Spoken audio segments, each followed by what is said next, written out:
James Rolfe, Screenwave, the angry video game nerd.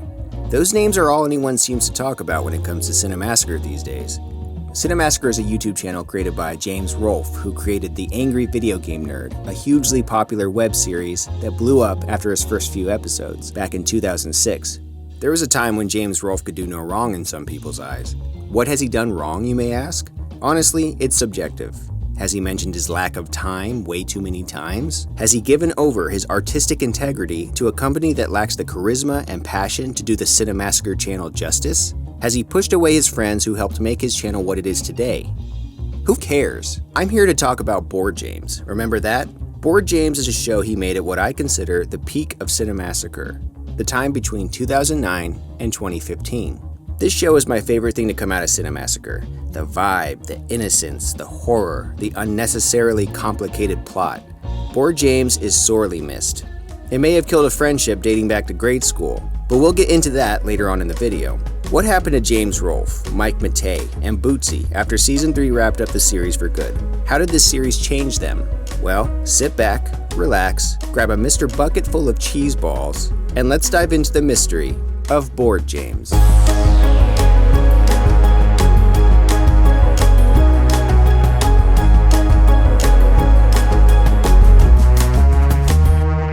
Mousetrap. This episode starts off the series with a good old-fashioned board game some of you might remember from your childhood. I remember being at my cousin's birthday when he got this as a gift. It was always a bonus when a board game was more involved than just a flat surface. This one is fun and has a Rube Goldberg feeling to it. Something notable about this episode is that James doesn't show his face. No character is established at this point. Viewers at the time figured it was just a review by James himself, out of character. It wasn't until the next episode, Dragon Strike, that the Board James character was established. Basically, it's just James wearing a hat and casual clothes, the opposite of the nerd character from AVGN. I love this episode because it introduces a novelty board game that uses a VHS to act as a tutorial and mood setter. It's at this point that the show starts to take shape and let you know what you're in for with episodes to come. Mike Matei makes his entrance in the next episode, Crossfire. This is special because this is the first time Mike co-starred with James showing his actual face in a fictional work. He plays Motherfucker Mike, and his character gives off the vibe of that friend who always liked to cheat. I can actually relate to this. I loved doing this to piss off my friends while playing multiplayer games, or frustrating my cousin Andy mercilessly while playing laser tag. That's the thing about the Board James series. Yes, it's a review show. It's also a series of short films. But it captures something that many people can relate to. In fact, it's more nostalgic than ever, because I feel like kids these days rarely mess around with board games. It's more of a thing that older adults do. I can't tell you how many times my wife and I have been invited to parties where it's drinks and board games. By the time we get to Weapons and Warriors, James and Mike's chemistry is fully operational. I noticed that Mike is getting more comfortable playing this quote-unquote character. Don't you get the feeling that that's what he's really like in real life? Anyway, great episode. This series really captures that magical living room hangout time with friends so perfectly.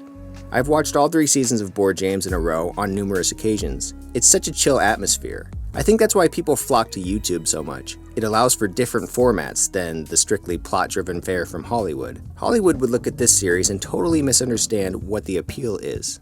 Speaking of the living room magic with friends vibe, one of the most interesting episodes has to be Deadly Danger Dungeon. Deadly Danger Dungeon illustrates something I miss from childhood, that feeling where anything was possible, the childlike inspiration media gave us. I remember drawing posters for movies I was going to make all throughout my childhood, whether it was at home or in study hall at school. This episode takes you through some of James's old board games that he made by himself and with neighborhood kids. He takes us through all the various games like Mischief Night, where you do what it sounds like you would do, cause mischief at night. Then there's this untitled and unfinished game where you play a robber, evoking a Home Alone feel. He also created a Street Fighter II and Street Fighter III board game with its own unique flourishes. But the best one, obviously, is Deadly Danger Dungeon. He uses a Mario toy as the board game piece you move around. When he and Mike are playing it through, you can see James's pleasure when Mike kept dying. This is when you see that this is a buddy show. Mike is here to stay. Honestly, it was refreshing to see James work off of someone else. He's at his best when he's doing videos with close friends. His comfort is crucial to making a good video. When James changed it up for the episode Mr. Bucket, things get really interesting. They go over the usual territory at first. They go over the comical aspect of Mr. Bucket and its questionable commercial with the balls coming out of its mouth. The childish nature is perfect. James brings up a good point about how it's our dirty minds that puts it all together. Our culture has definitely set booby traps for everything to sound dirty in one way or another. Anyway, Mike goes home, and then the mood starts to turn.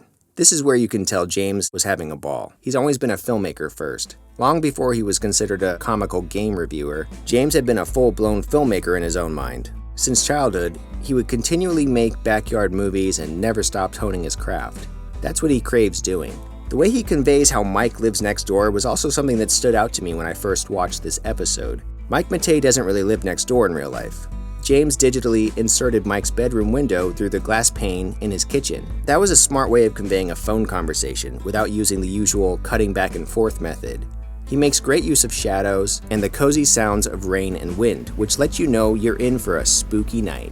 It's like a Halloween episode. So we end up at Season 2, which introduces us to the character of Bootsy, played by Brendan Kastner, in the Tornado Rex episode. Everyone just calls him Bootsy in real life though. I feel like this is a good time to go into the brief history of the 3 human beings that make up the cast of Board James. James met Bootsy at a house party while in college. Both being filmmakers, they struck up a conversation about filmmaking, to which James mentioned he had made 80+ short films inspired by campy horror movies. James then ran across the street to grab a VHS copy of his movie Kung Fu Werewolf from Outer Space and hurriedly rushed back to show Bootsy. From that point on, they were instant friends. Meanwhile, Bootsy and Mike had been good friends since they were 10 years old. They were also roommates in college. One night, Bootsy and Mike hosted a small party at their apartment, and it was there that James and Mike struck up a friendship. James had a little too much to drink, and Mike grabbed a trash can for James to puke in, but James missed and puked all over Mike's arms. They've worked together ever since. Well, mostly, but we'll get to that. This friendship was perhaps the most important one forged in all the years of Cinemassacre's existence. Mike is the real engine of the AVGN. Yes, James created the character and conceit, however, it was Mike Matei who encouraged James to post his video on YouTube. Once AVGN garnered a larger audience, Mike would help James by assisting him with his video game knowledge and critiques for the show. Mike's all-consuming passion is gaming. Some would even say that he's the real-life angry video game nerd. Mike even wrote some of the scripts for the AVGN show, as well as provided games, gameplay, and equipment to bring the episodes to life. That's enough to catch up for now. So Bad Luck Bootsy is introduced as that friend who's always ruining game time. You know that friend. They mean well, but they can't stop messing stuff up. He's a welcome addition at this point in the series, and has such an affable presence to him. I think that comes down to Brendan Kastner's real-life personality. You get the sense that he's a real laid-back, friendly, and loyal dude. In the series, Bad Luck Bootsy would go on to lose one eye to the Tornado Rex twister piece, get his face burned with hot coffee during donut disaster, and had his dick bit off by a shark in Shark Attack. Brandon also provided music for a number of the episodes, including themes for Tornado Rex, Splat, Shark Attack, Dream Phone, and Wacky Blasters. These songs are super catchy. Bootsy is a talented singer-songwriter and has released 5 albums, not counting 2 singles and the Board James soundtrack, under the pseudonym Bootsy Spankins P.I. One thing I noticed as Bootsy entered the series is he really steals the show. If you focus on Mike, it seems like he's a little lost as to what his purpose is when Bootsy's in the scene. Just something to think about for later. There's a lot of decent episodes throughout Season 2, but the standout by far is Dream Phone. It's the season finale. In it, Board James, Motherfucker Mike, and Bootsy play this game targeted towards young girls, and they find that it's surprisingly fun. Bootsy, who brought the game over, gifts it to James, who takes it home. And what do you know? The horror angle rears its familiar head once again. James is obviously a horror geek. He really lights up when it comes to horror episodes in both Board James and the Angry Video Game Nerd. Anyway, Board James soon finds that the phone from the game is somehow talking to him without batteries. He first suspects it's Mike playing a prank. Then he suspects it's Bootsy, only to find that it's neither. The phone goes on to stalk James with a knife, and it's revealed that the phone killed both Mike and Bootsy. We end on a shot of Board James looking crazily into the camera. Is he losing his mind? End of Season 2. Turnover tape for Season 3. At this point, there's a long break between Season 2 and Season 3. Up until this point, the seasons ran pretty close together as far as release dates. Season 1 ran from April 14th, 2009 to May 11th, 2010. Season 2 from September 2010 to April 1st, 2011. The Angry Video Game Nerd movie started filming in California on April 1st, 2012. That was right between the Board James episodes for Doggy Doo and Shark Attack. By the time the third season of Board James aired on April 1st, 2015, James had already released the AVGN movie. This puts him at a point where he was done with a huge and daunting project. He was ready to put his heart into something that was decidedly not AVGN related.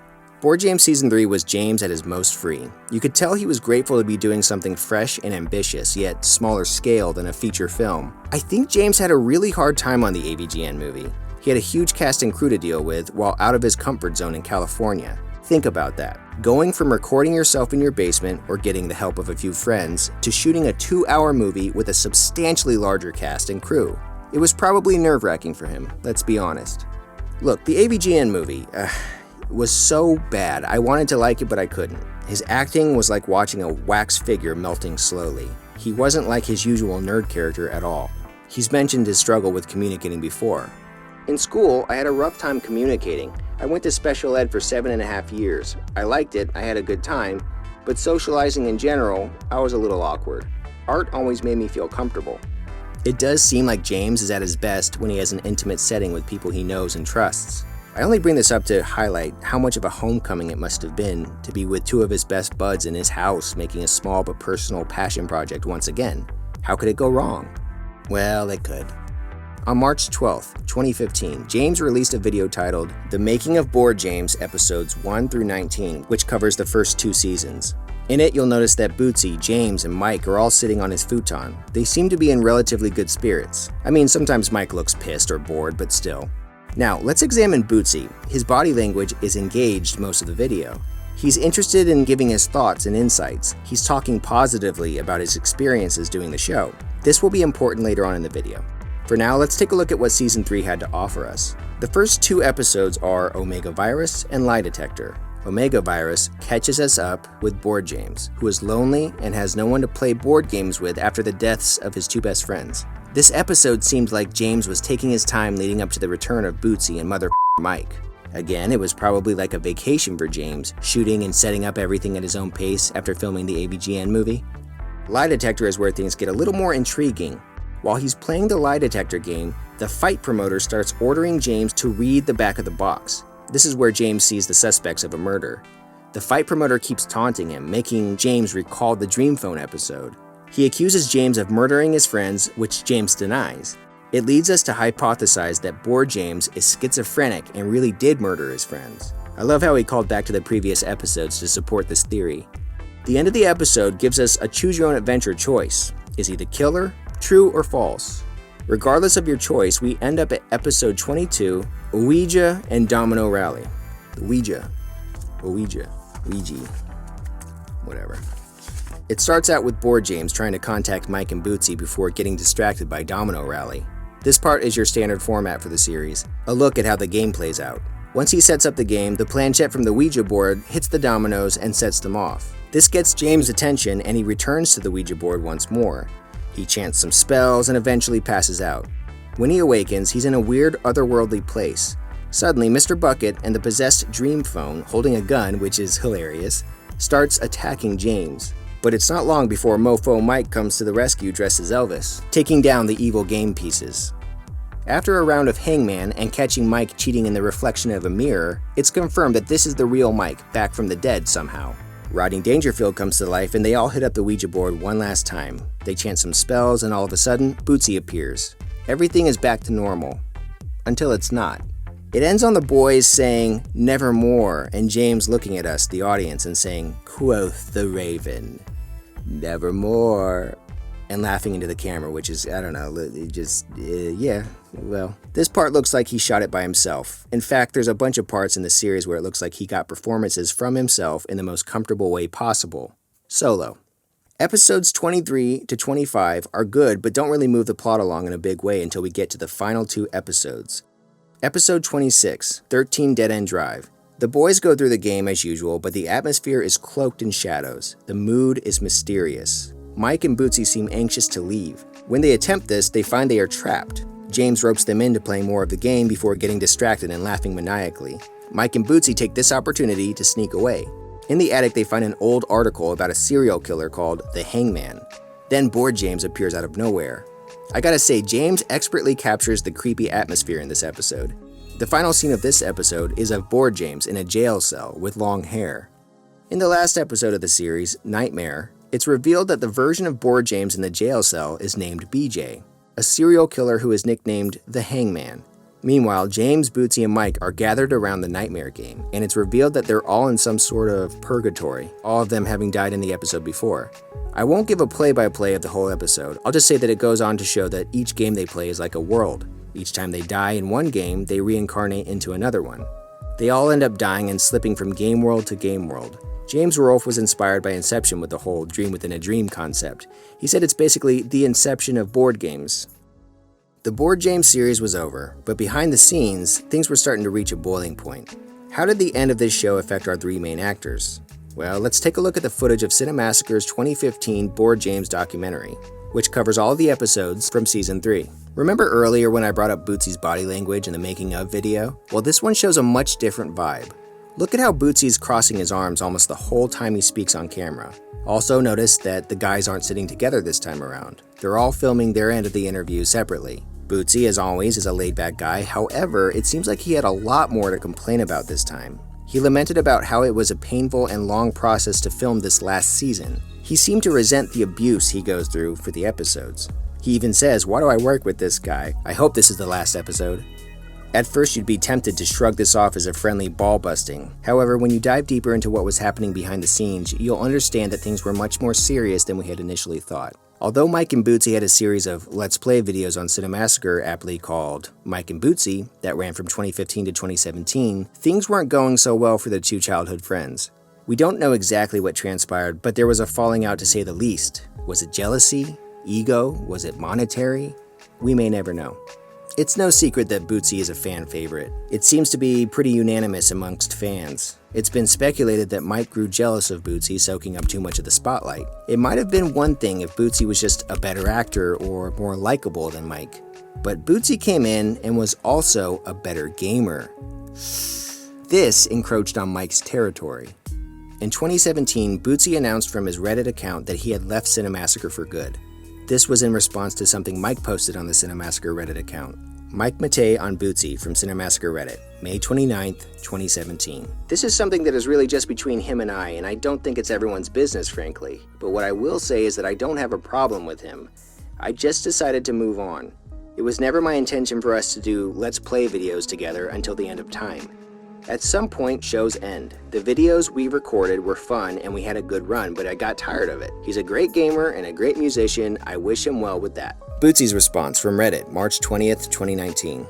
Hey, Bootsy here. I've tried for a couple of years to avoid this kind of drama, and it's never been my intention to ever come into these subs because it's a place for the fans. As I've said in response to several tweets and emails, I don't find it ethical to discuss business matters with the public no matter what the job is. But it's also not of my nature to sit around without defending myself. I hope you can understand the situation that I was unexpectedly thrown into last night without warning. Simply put, I had a number of long-standing concerns that grew during my time there. These problems worsened to the point where it became extremely personal and to the point where I felt it was necessary to directly express my dissatisfaction. These concerns were met with confrontation and disagreement, and as Mike has accurately stated, it was difficult to imagine moving forward after that. If I appear to be agitated by this, it's because it's hard not to be. I consider myself a loyal friend for 20 plus years who is working hard to contribute consistent entertainment to a channel that I cared deeply about, for fans that I still care about. As far as the payment rumors go, Mike is correct in that I was paid to edit Mike and Bootsy episodes. I was also paid to edit some early episodes of Bored James, Tornado Rex, Donut Disaster, etc. But I was not compensated for my acting, writing, music, or DVD Blu-ray sales. He went on to state that he understood why fans have been pushing for answers. And here are some tweets from Bootsy in reference to the falling out. Thanks, just read this earlier. I'll just say that his actions are entirely responsible for the falling out, and it's surreal to see people comfort and congratulate him. I heard you killed your husband. It must be so hard to be a widow. When someone asked if there was any chance that they would hear James's thoughts on the situation, Bootsy simply replied, "Nope." But on August 10th, 2021, James did respond. In a way.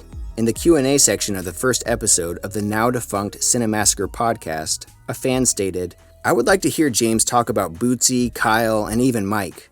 Even if they won't feature in more episodes, it'd be nice to get more than, they're still around, good memories. I understand that they have their own lives, but these guys were part of Cinemassacre and lots of fans don't know what happened to them." James seemed kind of defensive and responds back with, "Nothing happened to them, they have their own lives." He answered it right there. It seemed like he wanted to stop talking about it, but he went on a bit longer, giving us minor updates on his former friends. Kyle Justin, the guy who made the theme song and appeared in numerous episodes, is busy with his family and work. As far as Bootsy, he really only talks about how they've known each other for a long time, but totally skirts around what happened to make him leave Cinemassacre. He then says that Mike is the one most likely to be popping up in videos from time to time. Holy unsatisfactory answer, James Rolfe Batman. People have gotten up in arms about James' lack of concrete answers. I'm not going to dive into that in this video, it's been covered in many videos on YouTube already. I'd like to highlight that James answered another question about whether he would be continuing on with Board James as a series. The short answer was basically that he wrote the last season to have a satisfactory ending. However, he goes on to say that he does have an idea for a prequel series that would be about the original Board James, the one who was a serial killer in the real world. He said it would be dark, gritty, and violent, but that he probably won't do it because it would take a year to finish, and who has that kind of time? Look, if you want a deep dive into Cinemassacre as a whole, I highly recommend watching Dylan the Night Owl's almost 6-hour video on it called The Rise and Fall of AVGN, a brief retrospective. Don't let the runtime scare you, it's really well done. I'd also suggest you check out Lady Emily's video on Cinemassacre titled A Deep Dive into the Cinemassacre Backlash. Also, check out Red Cow Arcade. They talk about Cinemassacre a lot, and I have to say they are very entertaining to listen to. They have some interesting insights, and they go into more depth about some of the odd things James and Cinemassacre have been up to lately. As for me, I'm going to revel in the good old days when Board James had a new episode coming around the corner for my viewing pleasure. In all honesty, I love what James Rolfe has given the entertainment world. He's a creative talent that inspired me to make my low-budget astral projection time travel film series, Mandeo of the Dead and Mandeo Returns. It was the horror episodes of Board James that proved to me a lot can be done with very little, and for that, I'll always be thankful. I wish nothing but the best for James and company. I'm also encouraged by the latest episode, as of this recording, of AVGN, The Last Ninja. It was a return to form, and it was good to see that Mike was helping out behind the scenes. I think this gives us a taste of what could come if they were to partner up again and straighten the course of this crooked ship. But if not, remember all the good times you got from James and the individuals involved, for free. And also remember, don't be an ass!